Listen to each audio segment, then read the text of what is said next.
Hi, Dr. Sumathy Sivamohan. I'm here on behalf of UK Asian Film Festival, and we'll be having a very special Q&A with Sumathy on her very moving film, which I just recently saw in time for this Q&A.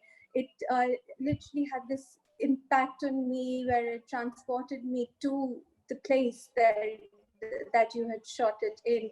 So, I mean, just to open up the question actually to you, Sumathy, was that something you were hoping that this film would do, is transport audiences to a time and place in that region of Sri Lanka? Yes, definitely, because it is tracing in some ways through the film industry the history of the ethnic conflict.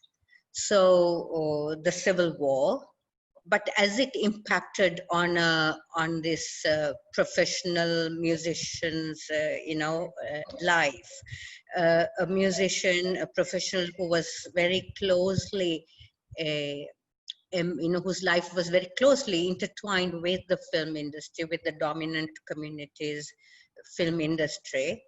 So he did not even recognize his own ethnicity or whatever it is. He was just a musician, and then it suddenly lands on him. And this is to kind of look at the war that we have undergone, conflicts, but also domesticity, work, all of that, the idea of nation itself, from today's perspective, but genealogical, looking back. So, because there a lot of people don't know our history and also don't know the history of the film industry. Mm-hmm. No, definitely. I mean, that surely comes across. Actually, there's a particular scene in there which stayed with me, which is, I think, quite a nostalgic one for anybody who loves cinema. That's sitting with the reels, and he's looking for that missing shot, and he's cutting the film as he's speaking, and that's something any of us can relate to in any part of the world. It is a bygone era. But of course, as those cutting shots are happening, a lot of other kind of shots are happening in background. So just to give the audience a little bit of a picture, because in case they're listening to this before they've actually seen the film, I mean, the best way to probably describe Sumathy would be as an activist filmmaker, and I think her film kind of reflects that a little bit as well. It's a cinematic journey, but at the same time, it's speaking about a very difficult subject as well of civil war, terrorism. These are all very live topics anywhere in the world. So there is a universality of the subject matter that she's dealt with. Can I just ask, Sumathy, that element of music felt very much like that was the glue, that was the kind of the binding force, not just for the film, but also for the communities. Also the sense of glue that will eventually maybe bring peace, possibly, because music somehow has no languages and boundaries. So is that a fair assessment, you would say, of the importance of music in your film? Yes. The one of the central songs there, which is a traditional song, and the film opens with that song. That's a very old song, and it's a nationalist song. It's about asking the colonial people to leave, and about the pride of the community, local, the singular community. We should not be like the colonial masters. Take pride in our own identity. But that was actually sung by a Muslim woman originally. So, but it's sung in Sinhala, and it's very popular even today.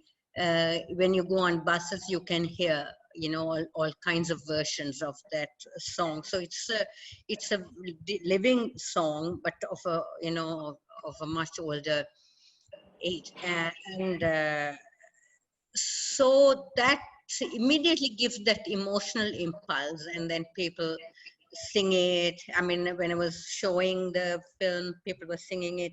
But then suddenly you also get to know this was a Tamil, a copy of a Tamil song from India, from a popular Tamil song, which then again gets people to think about, our history, as to, what are the glues, what the intertwining.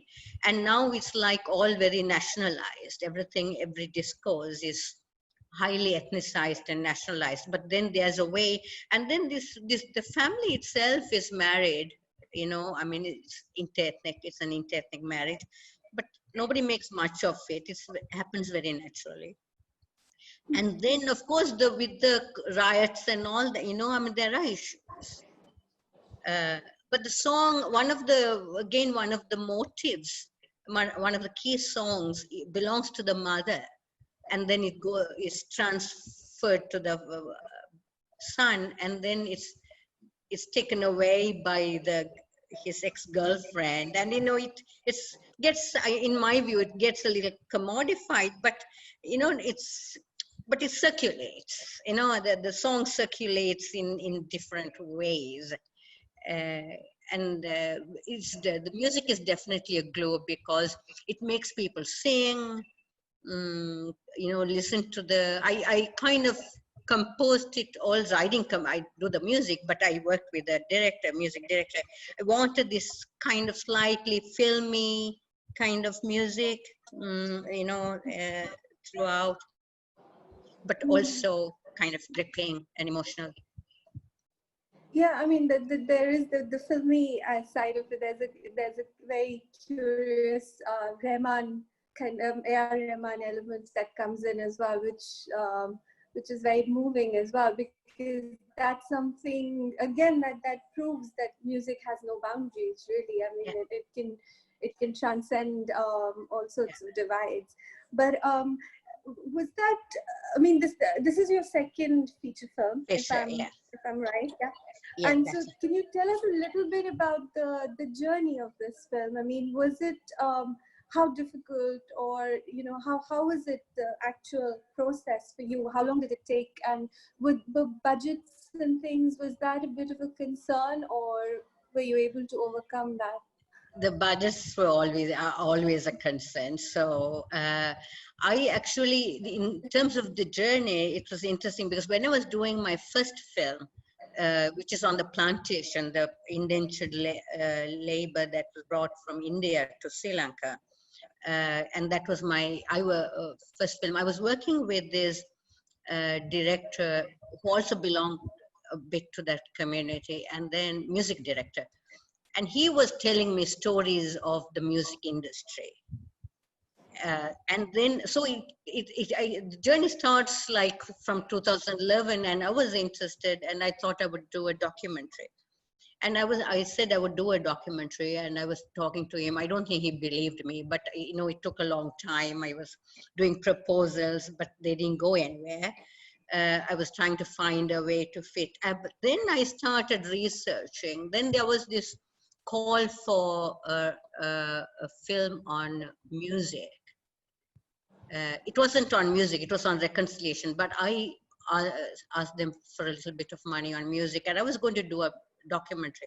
But when I did research the area of music and minorities, it's about minorities, I found that a documentary was not going to work, that it was going to take a much longer time for me to get the trust of the people, for people to speak openly in front of a mic, and not tell what they think should be told. It will be a kind of a 5 or 6 year old film, a journey. I mean, filming process where I do like little by little, and I immediately then I thought, no, I was going to write a story. And I also then discovered that the Colombo music scene is very closely intertwined with the film industry. So I had to sit down and write a story. And a story which, my films are normally very non-linear, but this film, I wanted it to be like romantic a bit. Work with a family, marriage, children, that domesticity, songs, a little bit of love, romance. So I kind of worked around because it was going to be about films, right? So I wanted that kind of genre to come about, to be conveyed.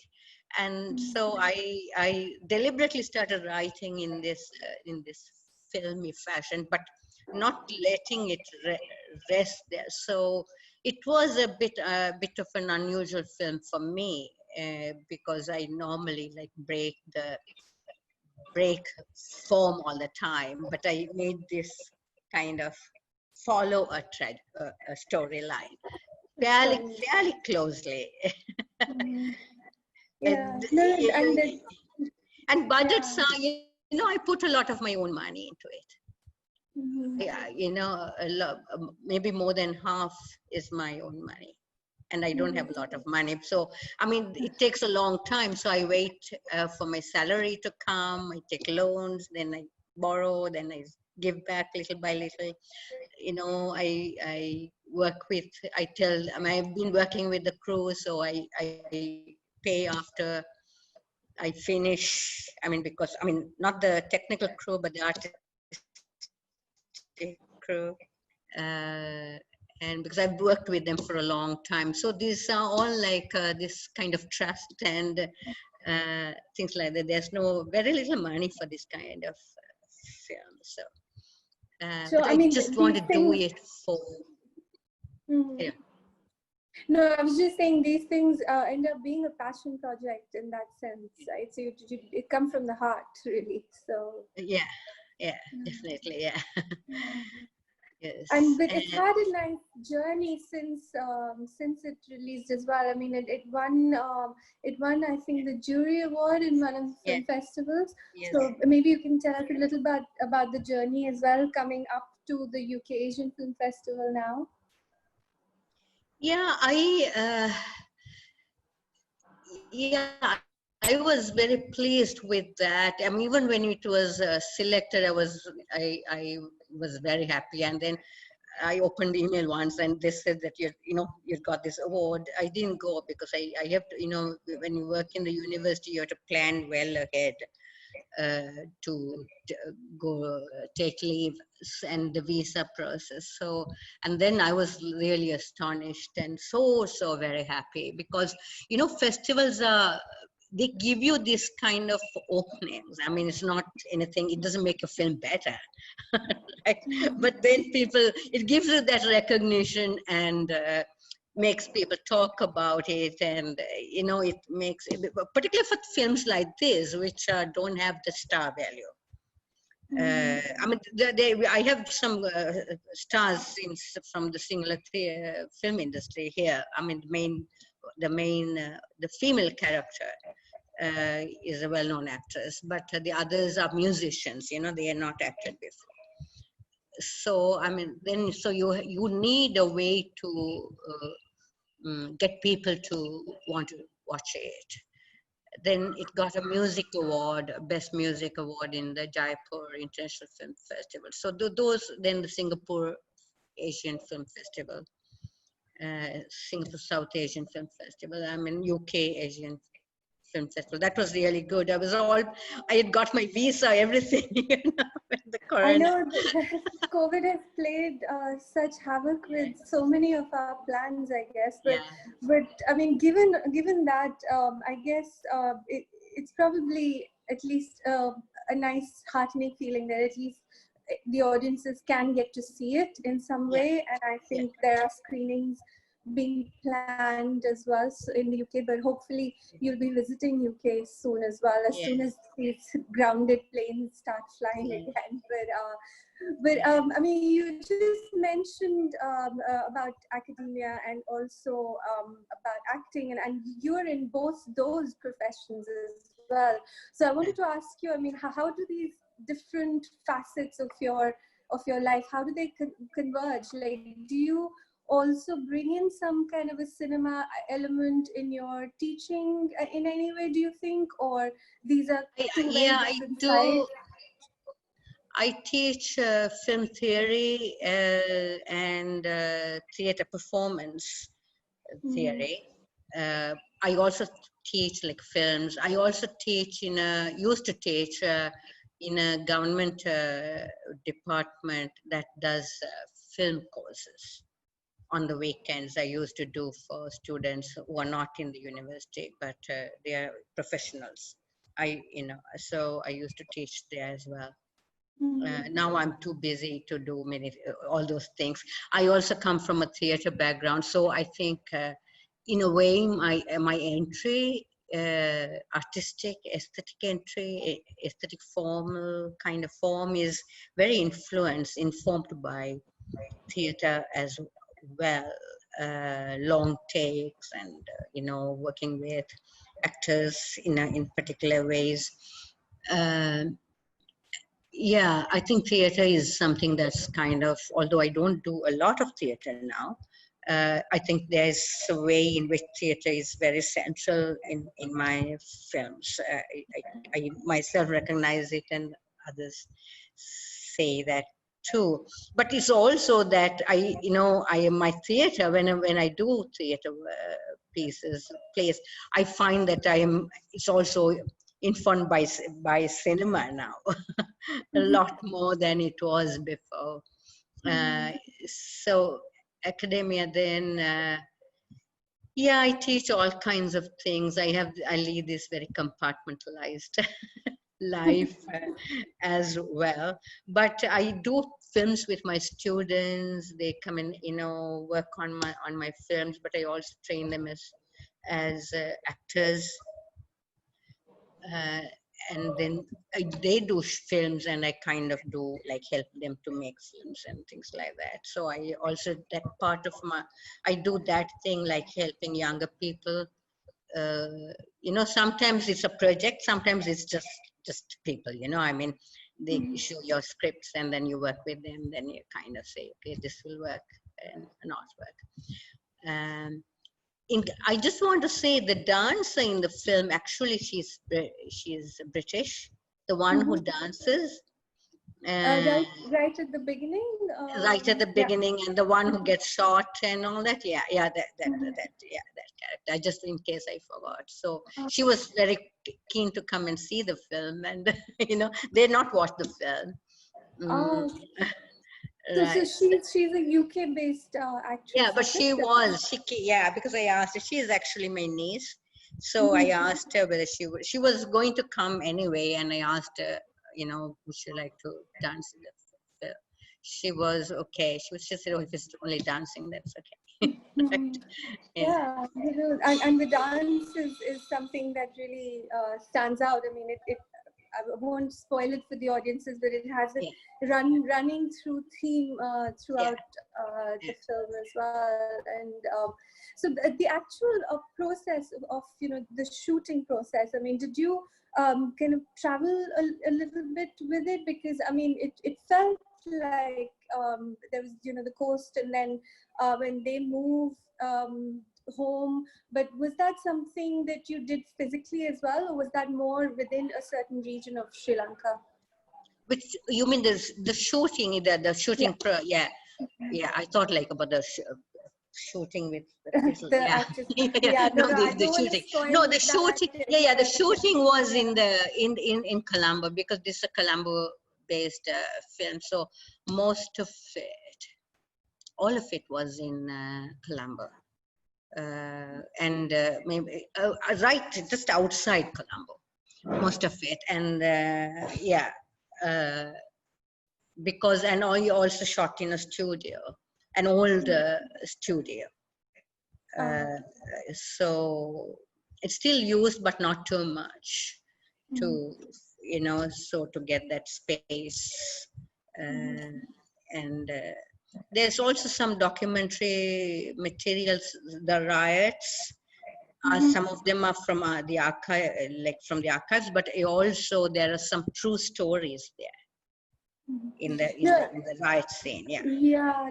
There were lots of these. Obviously, you could tell there were these reality Yeah. kind of merging with Yeah. fiction throughout. And also the other thing that I picked up was also the fact that at least at some point, and obviously life changes and the country changes as well, but how different communities lived quite happily in harmony together. Different languages were spoken, and there's this particular scene where she suddenly stops. She said, "What language is that? I don't recognize it." And she's told it's Malay. And so there's even Malay being spoken. And then I think you make a reference it's a to Sri the Lankan form of Malay, but Malay. Yeah, and then I think you make a reference to the burger community as well, which is quite kind of underrepresented in a way. very So, much. I mean, was that quite conscious effort to reflect the different shades of Sri Lankan society and almost like make a statement that all of this makes up the country? Yeah, it's also because, when I spoke to my music director, I spoke to him a lot. And before I set out on my interviews with various different people, he was like the pivot. And he spoke of, he comes from a background like that. I mean, the son in the film is actually kind of modeled on the music director. He grew up in that milieu where it's kind of urban, lower middle class, a particular kind of Colombo city milieu that you would not find in very upper class areas or in another part of Colombo even at that time. So it was such a mixed community, and then they move away because that culture was not good enough for them or something like that. I know you. I should not say too much about it, but anyway, so they move away, and so that dynamic he himself said. And I wanted to kind of work on that. It was fairly conscious, And I mean, besides the sort of big picture, I mean, in case the audience get a different image of it, it's also a very personal story at the same time. It's about a husband and wife as well at a very personal level, and even their own relationship from literally not knowing anything about each other to building a strong family unit. I mean, and again, I think music is what brings them together. Is the feeling I got when I was watching it, because when she first walks into the home, she's not quite sure what she's got herself into, and then the moment the guy whose life and love is music starts playing and singing, and she sings along, and that's when you can tell that love is going to blossom. So I mean, these were elements that kind of, I think, bring a very human touch to the story. Do you feel like watching this, or even for you making this, would feel like a little bit of a catharsis as well? Like, it has been a tough time in the country's history, but do you feel like, things are moving in the right direction now? We'll be trying to come out of it, maybe? I don't know whether we are moving in the right direction at all. I mean, the war is over, but the conflicts, they have a way of reforming in different ways, right? I mean, there's a rise of the right wing fascist tendencies everywhere Everywhere, I know in many of our countries, but I think one of the reviews said that the history of violence is told in a very non-violent way. I don't remember the exact words, but this is the way to tell the story without that rancor. That's what the review said, and I think that's kind of my way of. It's not just my way. The communities, this particular community, that had lived among Sinhalese, they're Tamil, they're Muslim, they've lived among Sinhalese, had like formed very close, intimate relationships. That's how they told me, and I think that was my journey as well. To see a possibility for us to move forward using this community whose story has never been told. I mean, the story of the Civil War has been told, but not from the lens of this particular community, the urban Tamil minority community in the heart of Colombo. That's not a story. I don't know whether you know how much you know about the Civil War, but it's generally talked about it in terms of the north and east of the country, not as Yeah. though it's happening in Colombo. But here we have this minority community in in Colombo, Mm. who had been living together, who had made their economy, their lives, built their lives alongside, other singular community, and then they see it differently. Mm. And I think that lens gave me that kind of this journey of love, or what it is, it's not like sweet, sickly sweet. I mean, it's hard, but it's not violent. Mhm. Yeah. No, that's true. I mean, and I think that's a perfect description, a story of violence told non-violently, because, I mean, I think at the very core, it's trying to basically highlight that conflict and war effectively doesn't leave any community really untouched. I mean, you get touched by it in different ways, and sometimes it takes a few years to kind of feel the full impact, sadly, but let's hope maybe the war technically, as you say, is over. Let's hope that discord will also be over. To quote your main character, I love that line, life is a beautiful song and there will be discords too, is how Right. he Okay. speaks to his son, who starts getting a little difficult, as it were, in his teenage years. So I think that's probably that captures the film in its entirety as well. It's a beautiful song, but there are discords too, and Yes. I think we all have to live through our different conflicts, not least the pandemic conflict that the whole Yeah. world is dealing with right now. But Sumathy, just one of the final thoughts. Then, what is next in line? What are you working on? What project Yeah, comes next? I did a short, a long film, but about 75 minutes. I've just completed it just before, just as the pandemic hit us. So it's there. It's a much harder film. It's about a family reminiscing.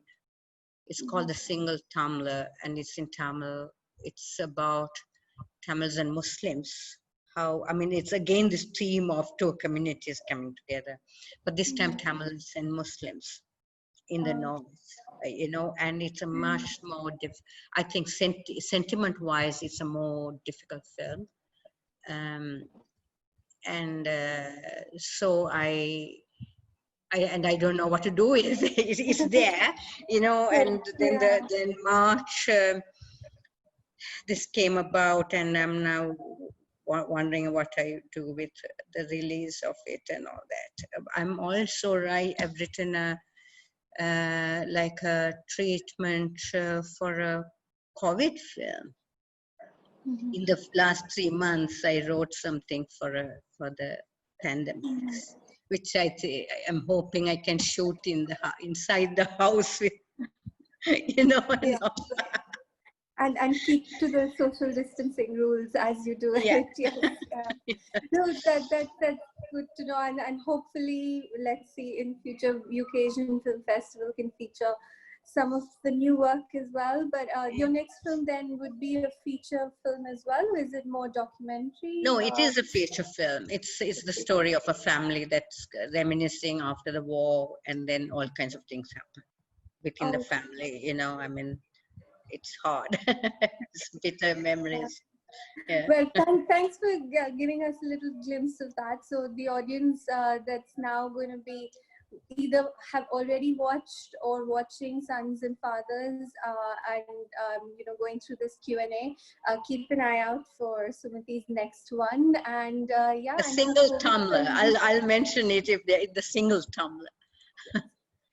So that's next on your watch list then, the moment it gets released. But Sumathy, thank you so much Yes. for your time, and it was great to connect across boundaries. And so the only thing that the pandemic has proved to us, that we will carry on being connected in some way or Yes, the other. yes, And I think yes. this film is another example of staying connected with your roots, with your music. So a big shout out to people to go watch this if you haven't seen it yet. It's a very, very moving film. And like Sumathy said, she's tried to inject some sense of optimism and hope in there, even though it's a film about violence, so it's not all dark. But finally, any last words from you, Sumathy, or for the Um, audiences here in the UK? yeah, I hope they enjoy it, and I also want to thank Tongues and Fire for persisting with the festival, finding a way of screening the films. Because films are difficult to make and they need an audience. So I'm really thankful to Tongues and Fire too, and all of you, Aman, and all of you, whoever else is involved.